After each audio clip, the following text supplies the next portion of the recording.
शिवलिंग के रूप में प्रकट हुए थे भगवान शिव महादेव भक्तों के सबसे प्रिय देव माने जाते हैं, क्योंकि शिवजी अपने भक्तों की भक्ति पर बहुत जल्दी प्रसन्न हो जाते हैं।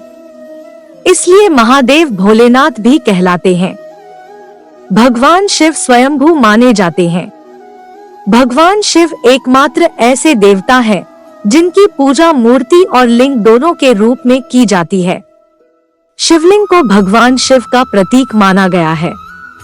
मूर्ति के रूप में भगवान शिव के साकार रूप को पूजा जाता है तथा शिवलिंग के रूप में भगवान शिव के निराकार रूप को पूजा जाता है। शिवलिंग को भगवान शिव के आदि और अनादि स्वरूप से संबंधित माना गया है। शिवलिंग की उत्पत्ति का वर्णन शिव पुराण में मिलता है।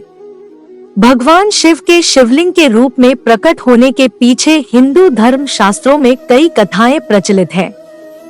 आज हम महादेव के शिवलिंग के रूप में प्रकट होने की कथा विस्तार से ब्रह्मा और विष्णु में श्रेष्ठता को लेकर हुई थी बहस। लिंग महापुराण ग्रंथ के अनुसार एक बार सृष्टि के रचयिता माने जाने वाले ब्रह्मा जी और सृष्टि सृजन अर्थात सृष्टि के पालनहार विष्णु जी के बीच श्रेष्ठता को लेकर बहस छिड़ गई। दोनों देव स्वयं को श्रेष्ठ बताने की होड़ करने लगे।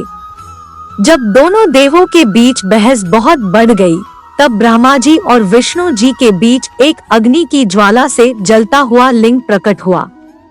लिंग को देखकर दोनों देवों ने फैसला किया कि जो सबसे पहले इस लिंग के अंतिम छोर को ढूंढ लेगा वही श्रेष्ठ देव कहलाएगा। इसके बाद ब्रह्मा जी और विष्णु जी दोनों लिंग के छोर को ढूंढने में लग गए, लेकिन बहुत कोशिशों के बावजूद भी दोनों देव लिंग का छोर नहीं खोज पाए और वापस लौटने लगे।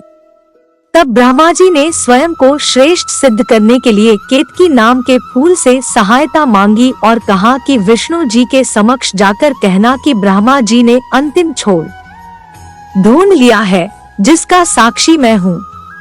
ब्रह्मा जी के कपट को देखते हुए उस लिंग से रुद्रदेव प्रकट हुए और उन्होंने ब्रह्मा जी के झूठ के कारण श्राप दिया कि पृथ्वीलोक में आपकी पूजा नहीं होगी। इसके बाद रुद्रदेव ने केतकी पुष्प को पूजा में शामिल नहीं किए जाने का श्राप दिया।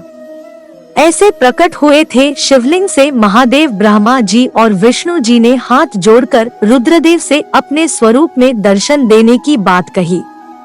तब रुद्रदेव ने कहा कि आप दोनों भी मेरे द्वारा ही उत्पन्न किए गए हैं। मैं अनादि काल से इसी स्वरूप में विद्यमान हूँ और कुछ समय पश्चात मैं शिव के रूप में अवतार लूंगा। आप दोनों देव समान हैं तथा मेरे अवतार लेने के बाद भी हम तीनों समान होंगे। अतः हम तीनों में कोई श्रेष्ठ नहीं है। ब्रह्मा जी सृष्टि के रचयिता और विष्णु जी सृष्टि के पालनहार तथा भगवान शिव सृष्टि के संहारक है। शिवलिंग के रूप में भगवान शिव अनादि काल से है तथा आगे भी इसी स्वरूप में पूजनीय रहेंगे।